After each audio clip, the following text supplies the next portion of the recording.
Hi all. சியூதாகாவோட conclusion part என்னன்னு பார்த்துடலாமா? அந்த தையல் மிஷினை வாங்கிட்டு நம்ம ஹீரோவும் ஹீரோயினும் ரொம்பவே சந்தோஷமாக காலைல அடிப்பட்டதை கூட மறந்துட்டு வீட்டுக்கு வராங்க. அன்னைக்கு ராத்திரியே அத்தனை ட்ரெஸ்ஸையும் தைச்சு ஹாஸ்பிட்டலில் கேட்டவர் எல்லாருக்கும் டெலிவரி பண்ணிடுற அவங்க கையில் ஒரு 4000 ரூபா தங்குது. அப்பாடா கொஞ்சமாவது காசு நிற்குதே அப்படின்னு பார்க்குறப்ப தான் அவருக்கு இன்னொரு நியூஸ் கிடைக்குது. இந்த மாதிரி அம்மாவோட ஹாஸ்பிட்டல் செலவு 1.5 லட்சம் அப்படின்னு.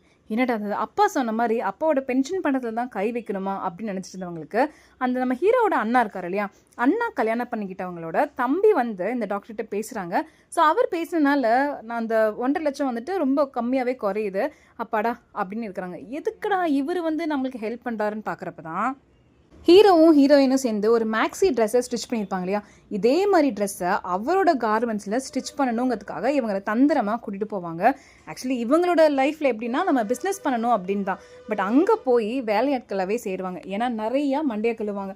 ஸோ இதுக்கப்புறம் ஹஸ்பண்ட் ஒய்ஃப் நல்லா காசு கிடைக்குதுன்னு சொல்லி அங்கேயே சேர்ந்துற அந்த கார்மெண்ட்ஸில் ஒரு ஓனர் இருப்பாங்க இல்லையா, அவங்க அந்த மேக்ஸி ட்ரெஸ்ஸோட டிசைன் இல்லாமல் வேறு டிசைன்ஸை உள்ளே கொண்டு வரப்போது இவங்களுக்கு ஒரு மாதிரி ஆயிடுச்சு. என்னடா அது நம்ம தயாரிச்சது பட் நம்மளோட இது இல்லாமல் வேறு மாதிரி கொண்டு வராங்களேன்னு நாங்கள் ஃபைட் பண்ணேன். இல்லை அதெல்லாம் முடியாது, எங்களை மாதிரி தான் இருக்கும், நீங்கள் வெளியே போனால் போங்கன்னு துரத்தி வச்சிடுறாங்க. இதுக்கு நடுவில் என்ன பண்ணியிருக்காங்கன்னா இவரோட அந்த ஃப்ரீ தையல் மிஷினையும் வாங்கி அங்கே வச்சுருக்காங்க. ஸோ என்ன பண்ணாலும் இவங்க அந்த துணியை தைக்கக்கூடாதுங்கிறதா இவங்களோட மோட்டிவே. இப்படி வாங்கிட அவங்களால என்ன பண்ண முடியும்னே தெரியல. சரி வெளியே தான் வந்துட்டோம், எங்கள் தையல் மிஷினையாவது கேளுங்கன்னா அதுக்கும் வழி இல்லை, அதையும் கொடுக்க மாட்டேன்னு சொல்லிட்டாங்க. மனசு உடஞ்சு போனவங்க வீட்டில் வரப்போ தான் ஒய்ஃபு போய் மறுபடியும் அந்த கார்மெண்ட்ஸ் ஓனர்கிட்ட பேசுகிறாங்க. அவங்க ஒரு விஷயம் சொல்கிறாங்க, இந்த மாதிரி கார்மெண்ட்ஸுக்குனே ஒரு காம்படிஷன் வருது, அதில் நீங்கள் வின் பண்ணி தான் காமிங்களேன், உங்களோட நான் அந்த தையல் மிஷினை தரேன் அப்படின்னு சொன்னேன். வேகமாக தான் ஹஸ்பண்ட் கிட்ட வராங்க. இந்த மாதிரி காம்படிஷன் இருக்குன்னு சொல்ல இதெல்லாம் எப்படி சாத்தியமாகும், நம்மக்கிட்ட தையல் மிஷினே இல்லைங்கிறப்ப தான் இந்த போன பாட்டில் நான் சொல்லியிருப்பேன், ஒரு ஃப்ரெண்டோ கிட்டேருந்து தையல் மிஷின் வாங்கியிருப்பாங்க. அவங்கக்கிட்டேயே போய் தையல் மிஷின் வாங்கி அவங்கெல்லாம் ஸ்டிச் பண்ணால் அப்பாவுக்கு ரொம்ப கோவம். இதெல்லாம் பண்ணவே கூடாது, நீ இந்த மாதிரிலாம் பண்ணால் எனக்கு பிடிக்காது அப்படின்னு சொல்ல, சரி இங்கே நாங்கள் பண்ண மாட்டோம் ஆனால் வெளியே நாங்கள் போய் பண்ணுவோன்னு சொல்லி நிறையா துணிகள்லாம் தைக்கிறாங்க. அதுக்கு அவங்களோட ஃப்ரெண்ட்ஸையுமே ஹெல்ப்பை கூப்பிட்டுக்கிறாங்க. அது ரொம்ப பெருசாக போகுது.